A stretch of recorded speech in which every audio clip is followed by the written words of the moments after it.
Look at that. Anybody notice anything different? No, Gary didn't get a paint job on his truck. I got the old crappy rental. My brand new truck has to go in for a paint job and body work because it was apparently damaged before they sold it to me. And they called me a month after I bought it and told me about this. I'm not happy, but whatever. We're heading for the bush. I'm going metal detecting. Things are looking up.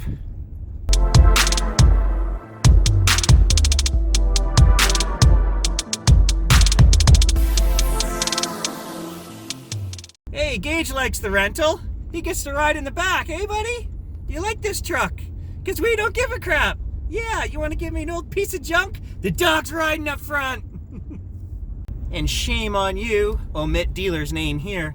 I'm not going to clean this truck. You can deal with the dog hair. Come on. I know you've been dying to go metal detecting. So today's your day, buddy. Today's your lucky day. I wasn't going to get into it, but I'll just tell you guys. You know what the manager said to us? They called us a month after we bought the truck, and the roof was damaged during delivery. They had paperwork. The guy reported the damage and everything. They never told us when I bought the truck. And I'm shorter than the roof of the truck, so I didn't see the 15-inch claw marks, 15 of them, going across the whole roof of my truck. So they called me a month later and said, oh, by the way, your truck was damaged. You're going to have to take it in and get it painted. Well, so far, I'm over 3 hours running around between their place and the paint shop and whatever else. And when my wife called and said, hey, you know what? I want some oil change credits or something, she was upset. The manager said to her exact words, we don't even have to paint your truck because you've had it for a month, and most other places would just say, hey, that's your fault, you didn't notice it. He says 1 out of 10 on the lot get damaged, and we don't even tell people. We don't have to tell people.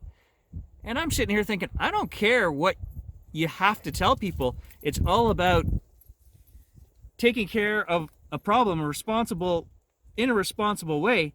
And the responsible way would be to say, hey, we're really sorry that this happened. Okay, we're going to come to you here, bring you a truck, pick yours up, and in 4 days we'll drop your truck off. It'll be painted, no skin off your back, Mr. Reed, and here's $200 in oil change credits. I would have been happy with that, but the fact that this guy just, like we were asking for the sun and stars, well, no, I'm quite upset that I bought a brand new $50,000 truck that's damaged, for starters, and they just don't seem to care about customers. So, again, I was going to say you get what you pay for, but hey, I bought a brand new $50,000 truck. I didn't get what I paid for. Anyway, on to metal detecting. It's really cold this morning. It snowed. Not enough to stay on the ground, but it's probably around 0 degrees. Down here at the bottom end of the pit, somewhere down here, they used to get the canoes out, and this is where they would do breakfast back in the colonial days. But a lot of this has been rearranged by bulldozers and whatnot, so I do want to check it at some point, but chances are we're not going to find the encampment that they had right here. It's probably been destroyed. We're only going to go up here 300 yards, and then I'm going to start swinging along the canoe route further, because I think there's another spot where they came out before where we found all those goodies in the last video. Well, that's not looking so good. That's the road we walked down the other day. I'm gonna have to find another way to get back there, I guess. So I found him, he showed up, and we're making our way around the pit here. It's not too bad. There's a road that goes all the way around the water hole. It's deep. I tried to walk in front of that loader and it goes up to about your waist, so that's not gonna happen today. It's cold and wet. My boots are full of water now, guys. No signals to report yet. I'm making my way up the shoreline here. Nothing to report, guys. I've just come 200 yards through there. But this is where I wanted to check when I looked on Google. This whole area right here, because they may have come out here as well and cut through to the other portage. Just show you guys, found another beaver skull here on the ground as well. Well, we know they weren't taking the canoes up over that stuff, so. And we're only 200 yards around to where we were digging in the last video, so that's probably the only spot. I'm gonna keep going just to verify, but. All right, so I finally hit something here, guys, an old button right here. Just been digging up shotgun shells for the last 25 minutes. And to my surprise, that's not a shotgun shell.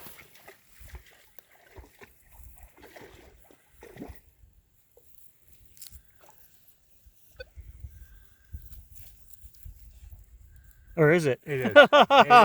It is. It is. It's just got none of the casing on the side. That had to be an old paper load because there is no sidewall to that at all. 100% I would have bet that that was a button when that came out. Oh, tricked me good. Hey, did you guys know fur traders drank the old Coca-Cola? It's down there 9 inches under a tree. A big old tree. What's going on? Oh, what's going on? So we got a nice clearing here, and we're hoping that it's a gradual rise, that there could be a chance they brought out canoes here, some of them. And we've got our first piece that I think is Colonial. Maybe. It's really hard to tell here with some of this iron, guys, but I mean, it doesn't look even, kind of looks hand forged. I'm not sure, but definitely a leather strap would have went through here or something. Could be off a pack sack, I don't know. But that, I think that's old, Stan. Just looking at where I broke a nodule off the end here, it's rotten right into the middle. But it's still solid, I don't know.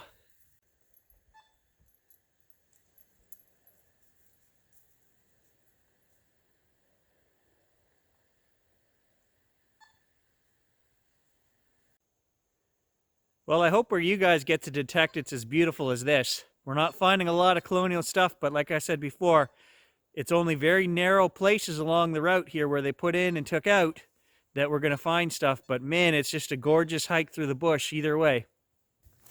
Some amazing forests up here, guys. Not too many people other than a handful of hunters, and Stan and I have laid eyes on this piece of the woods. Well, I guess the old voyageurs back in the day. Well, more old hunting goods from the 40s or 50s probably. Lots of guys have come down here moose hunting these marshes over the years.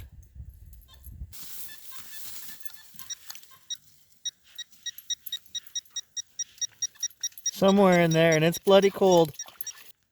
Okay, I don't want to raise the alarm here just in case it's another shotgun shell. I don't think it is. We're right in the Colonial spot here. I think this is a button right in the swamp. Oh, no, wait, hang on. Oh, no, that's a button, dude. Yeah, it's a nice fancy button. Oh, yeah, look at that. Oh, nice. Oh, nice with a capital N. Ooh. Look at that. Beautiful. Look at the gold gilt on there, guys. Oh, that made my day. That was worth the 2-hour hike. Yep, that's worth it. Good stuff, buddy.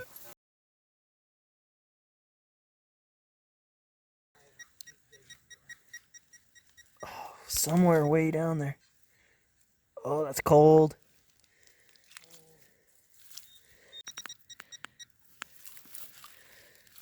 Can't find it.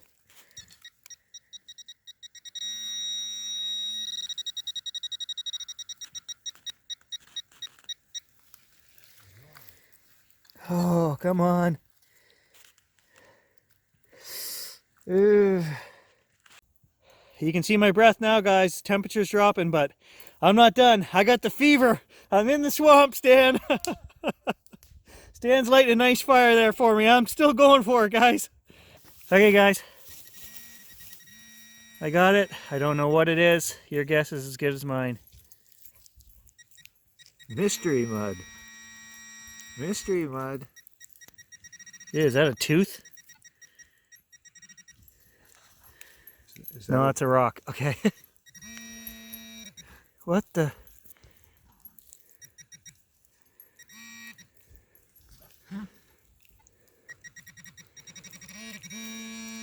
Oh, it's another button, I think.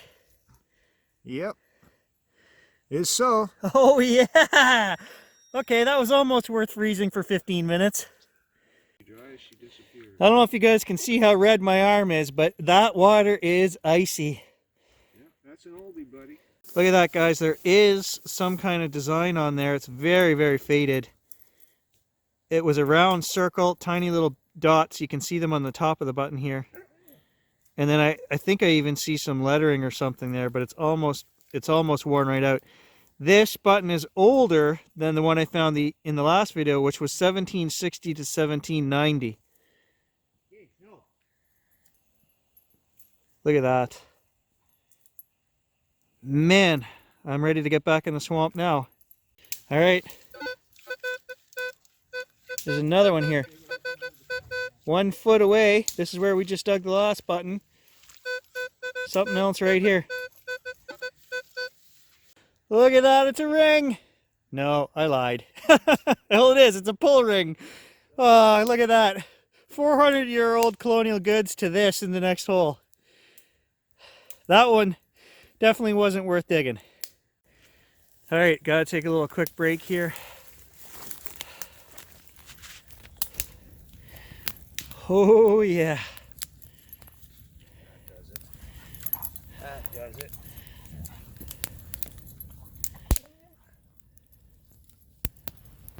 Oh, you know what I'm gonna do? I'm gonna toast my sandwich while we're here, Stan. Now it's lunchtime. I don't even know what time is it. Oh. Where's Gage? Surprised they haven't both jumped you for that. I took it out in stealth mode. They don't know that I have a sandwich out right now, or they'd both be here begging. So we just got a call. We're in the middle of nowhere back here, and Farquhar, and the dealer, I said their name, called me and said, "Hey, your truck's about to get towed." I parked in front of the pit. We actually have permission to park in the pit, but the owner's son didn't know who we were. So thank God they called me, because we're like miles. There's no way I can get back there in time. So I got a hold of the guy. Crisis averted. We can keep digging here for another hour. Well, there's half a musket ball. Oh, here we go again. Somewhere in there.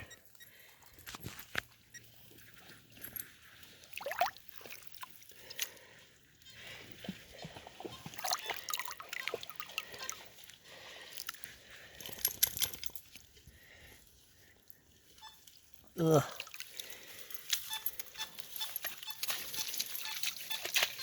All right, I got it. It was a long haul, but look at that. Look at that. Look how perfect that is, guys. Down there, 12 inches in the mud, no oxygen.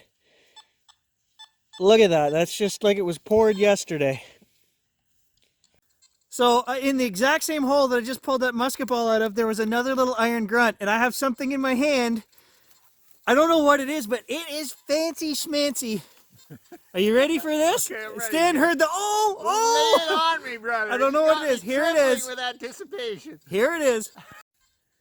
Oh, look at that fancy. Oh, my goodness. Is that jewelry or something? That is trade jewelry, sir, and it is beautiful. That is a look at this, the horn, the buffalo. I don't know. Look at that. I don't know what it is. That looks like a buffalo. No, is that like a piece of an... Like, that is absolutely amazing. That was worn around the neck. So that's part of a necklace. That is, oh my God. That is old and rare, guys. Oh, Gary, it's still intact. Look at it. I don't know what that is, but it's definitely, look at the, oh, it's jewelry of some kind, guys.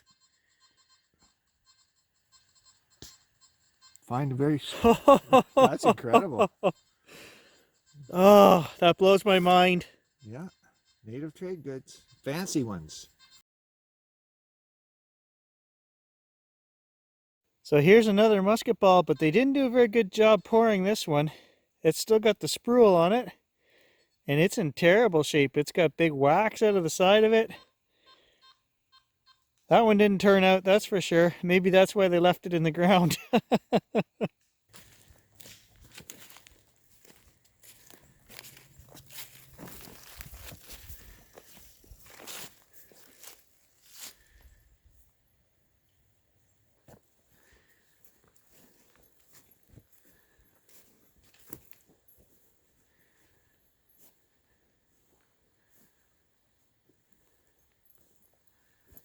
All right, guys, I think that's it. We're done swinging for the day. We got to get out of here. The guy who owns the pit's coming in deer hunting in an hour or so, so we want to get out of here so we're not interfering with his hunt. But some amazing stuff today, guys. I think that's the nicest button I've ever found. And that little bit of bling, I don't know what it is, but man, trade goods of some kind. Anyway, thanks for watching, guys. We'll catch you in the next adventure. Oh man, I just got back home, went into the garage, emptied the pouch, and I was missing a button. Came back out to the truck, looked on the ground, and I found it. Whoo! Lucky day, because that's the good one. That's the button I like.